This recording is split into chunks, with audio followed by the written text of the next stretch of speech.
Well, Methodist Family Health Foundation is launching its annual Get Up and Give donation drive, encouraging churches, small groups, businesses, organizations, and individuals to donate essential items to children and families receiving care from Family Methodist Health. Yeah, and we've got Rachel here to share more. Welcome to the show. Thanks for joining Thank us. you.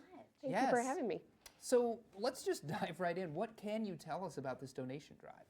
So it's called Get Up and Give, and it's our spring push for donations across the state of Arkansas. We provide all types of services for children and teens in the state of Arkansas. We have things like group homes, and we provide counseling care for families in the state, throughout the state. And so this is about tangible things that families, that communities can rally around these families to give, such as like in our group home, we have teens that are in foster care and they live in our group homes. And so things like deodorant and shampoo and toothbrushes and toothpaste become essentials that maybe not everybody has to think about, but some of our families do. Certainly. So that actually leads into my next question. On top of that, what are some other items that you guys are looking for donations of?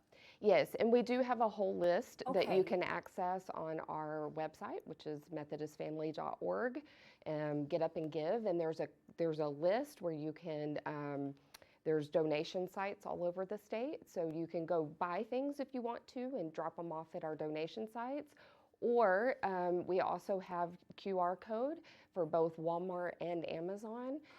So you can go on, you can get things that are needed through there, and it'll actually be delivered straight to our foundation in Little Rock, where we call it our light donation closet, so that throughout the whole year, if we're needing supplies, materials for families for our different programs, we basically go and shop the closet, and are able to take those back out into different parts of the states and get them directly into our families' hands.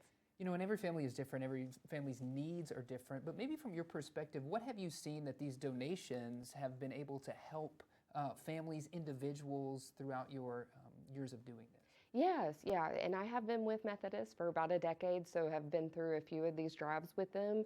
And I specifically work in our outpatient clinics and do school-based services. And so where I've seen it really be effective is both in giving us supplies that we give out through our clinic. So around school time, a lot of times we'll get, art materials, paper, notebooks, things like that, and we'll be able to put them directly into our families' hands. But also just things, hygiene things.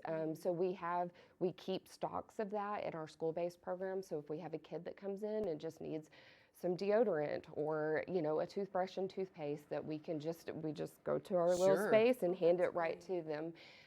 We've also had families over the years that, have been in houseless situations or have had like houses burned down or been removed from their homes unexpectedly. And so being able to give them toilet paper and paper towels and, just all the things that we kind of take for granted that are in our home.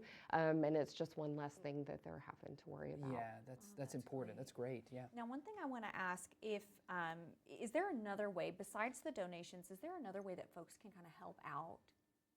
Yeah, so if they don't want to do a direct like material things, they can also donate money to the foundation, which is also on the website. And all of that money goes directly to our families in different ways.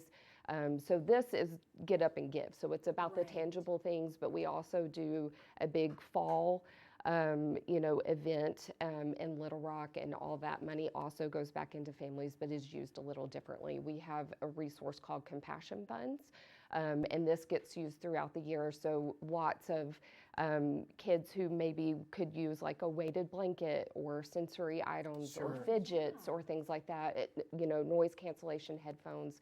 And so all of our therapists have access to this Compassion Fund. They fill out a form, we get it ordered, and we're able to put it directly into these families' hands. That's amazing work that you're doing. So thank you for joining us today. Yeah, we thank appreciate it. you.